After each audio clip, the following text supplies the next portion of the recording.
నమస్తే అండి అందరికీ. చాలా రోజుల నుంచి అడుగుతున్నారు కదా, మీ రాజులు ఫేమస్ అయిన జీడిపప్పు చిట్టొడియాల కూర అడిగారండి. అదే ఈరోజు మన కిచెన్లో చూపించబోతున్నాను. ఆల్రెడీ చిట్టొడియాలు ఎలా పెట్టాలి అన్నది వీడియో చేశాను. అది ఇస్తాను లింక్ కూడాని. మీ జీడిపప్పు చిట్టొడియాల కూర మా రాజుల్లో చాలా ఫేమస్ అండి.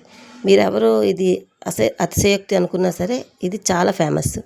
చిన్నగా ఉండే మినపొడియాలు తీసుకోలేండి. అవి ఎంత తీసుకుంటాం, ఒక కప్పు తీసుకున్నాం అనుకోండి, అదే కప్పుతోటి సన్నగా తరుక్కున్న ఆనియన్స్, అలాగే జీడిపప్పు ఉన్నదంటే పావు కప్పు తీసుకోవాలండి. ఇది జీడిపప్పు ఇంత అంత అని కాదు, పావు కప్పు తీసుకొని ఎండుమిర్చి, కరివేపాకు, పచ్చిమిరపకాయలు ఇవన్నీ కట్ చేసి రెడీగా పెట్టుకొని కర్రీ వండుకోవడానికి కళాయి పెట్టుకొని, కళాయిలోని కొంచెం నూనె ఎక్కువ పడుతుందండి కూరకి.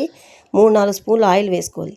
ఆయిల్ హీట్ అయిన తర్వాత మనం పెట్టుకున్నాం కదా ఈ మినపొడియాలు, చిన్నవి చిట్టొడియాలు మాట ఇవి వేయించుకోవాలండి నూనెలోని. మంటను చాలా తక్కువ పెట్టేయాలి, ఎందుకంటే తొందరగా మాడిపోతాయి ఉడియాలు. చాలా అల్కాగా ఉంటాయి కదండి, సన్నగా చిన్నగా ఉంటాయి కదా, చాలా ఫాస్ట్గా వేగిపోతాయి. ఇవి ఉడియాలు వేయించుకోవడం కోసమే నూనె ఎక్కువగా పీల్చుకుంటాయి అన్నమాట. అందుకు నూనె ఎక్కువ వేయాలి. మళ్ళీ కర్రీ అంతా రెడీ అయినప్పటికీ వదిలేస్తుంది. అయినా ఆయిల్ మాత్రం ఉడియాలు వేయించుకోవడానికి పడుతుంది కనుక ఆయిల్ మాత్రం 3-4 స్పూన్లు వేసుకొని ఈ మినపొడియాలన్నీ కూడా మంటను తక్కువలో పెట్టుకొని ఇలా దోరగా వేయించుకోవాలండి. దోరగా వేయించుకుంటే అవి చల్లారేటప్పటికి ఇంకొంచెం కలర్ వచ్చి కరెక్ట్గా ఉంటాయి అన్నమాట.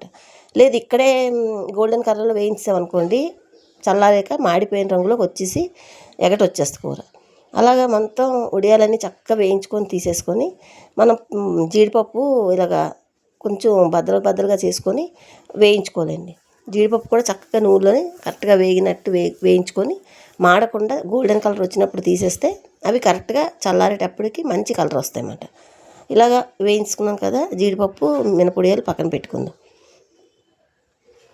ఇప్పుడు అదే ప్యాన్లోని మనం తాలింపు పెట్టుకోవాలి. కొంచెం కరివేపాకు, 3 లేదా 2 ఎండుమిరపకాయలు, 3-4 పచ్చిమిరపకాయలు, మనం తినే కాలానికి సరిపడగా కొంచెం కరివేపాకు, పచ్చిమిరపకాయలు, ఎండుమిర్చి తాలింపు పెట్టుకున్న తర్వాత ఆనియన్స్ ఎంత సన్నగా మీకు కట్ చేయడానికి వీలవుద్దో అంత సన్నగా కట్ చేసుకోవాలి.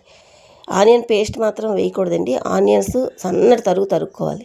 తరిగి ఆయిల్లోని ఇవన్నీ చక్కగా వేయించుకోవాలి మనం.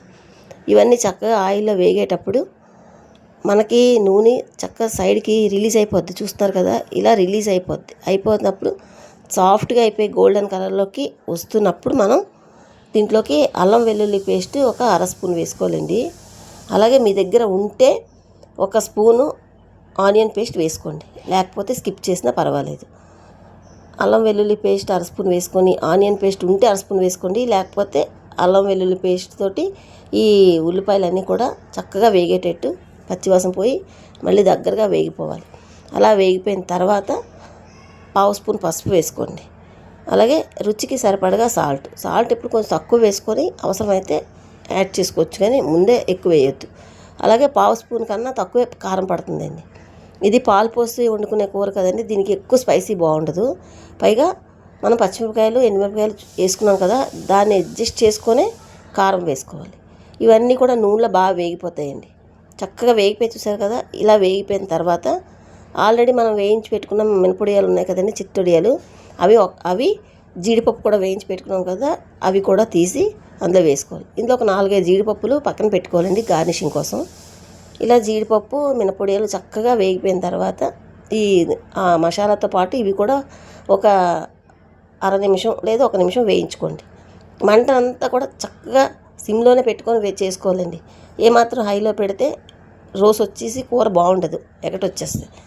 ఇలా అంతా చక్కగా వేగిపోయింది కదా, ఇప్పుడు దీంట్లోకి మనం గరం మసాలా ఒక 1/2 స్పూన్ వేసుకుంటే సరిపోద్దండి. వేసుకొని చక్కగా అంతా కలుపుకోవాలి. మీరు థంబ్నెయిల్లో రాజులు ఫేమస్ అని పెడుతున్నానని మీరు ఎవ్వరు ఏం ఫీల్ అవ్వకండి. థంబ్నెయిల్లో అలా ఉంటేనే నా వీడియోస్కి కదలిక వస్తుందండి, ఎవరో ఒకరు చూస్తారు, లేకపోతే యూట్యూబ్ నాకు ప్రమోట్ చేయదు. అందుకే నేను అలా పెడుతున్నాను. పైగా ఇది మా రాజులు ఫేమస్ కర్రీ అనండి, మీకు ఎవరికి నచ్చినా నచ్చకపోయినా. సో మనం ఏ కప్పుతో అయితే ఉడియాలు తీసుకున్నామో అదే కప్పుతోటి 1 కప్పు పాలు, 1 కప్పు నీళ్లు పోసుకోవాలండి. కాసి చల్లార్చిన పాలేనండి. పోసి మూత పెట్టి మంటని సిమ్లో పెట్టేసుకుంటే 6 నిమిషాల కల్లా ఇలా రెడీ అయిపోద్ది. ఈ కూర ఇలా ఉంది కదండి, కొంచెం జ్యూసీగానే ఉండాలి, ఎందుకంటే వడియాలు తర్వాత చల్లారే కొద్దీ టైట్ అవుతాయి అన్నమాట. ఇలా ఉంచుకుంటే వడ్డించుకునేటప్పటికి కరెక్ట్గా కన్సిస్టెన్సీ సరిపోతుంది అన్నమాట. చూసారు కదా, మనం పాలు అన్నీ పోసుకునేటప్పుడు ఒక స్పూన్ పాలు వదిలేసి పోసుకున్నాం కనుక ఈ లాస్ట్లోని కూర అంతా చక్కగా కలుపుకొని ఉప్పు అయి సరిపోయి చెక్ చేసుకున్న తర్వాత ఈ కొంచెం ఒక స్పూన్ పాలు ఉంటాయి అవి పోసుకొని చక్కగా కలిపేసి మూత పెట్టేసి ఒక 5 నిమిషాలు 6 నిమిషాలు అట్టే వదిలేయాలండి. వదిలేసిన తర్వాత అప్పుడు వడ్డించుకోండి. సూపర్గా ఉండే మా రాజులు బంతుల్లో ఖచ్చితంగా పెళ్లి భోజనాల్లోని బంతుల్లోని ఖచ్చితంగా వడ్డించి ఈ ఫేమస్ జీడిపప్పు చిట్టుడియాల కూర రెడీ అండి. ఎలా అనిపించింది నా వీడియో? మీకు కానీ నచ్చినట్లయితే ఒక్క లైక్ చేయండి. Thank you for watching. Bye అండి.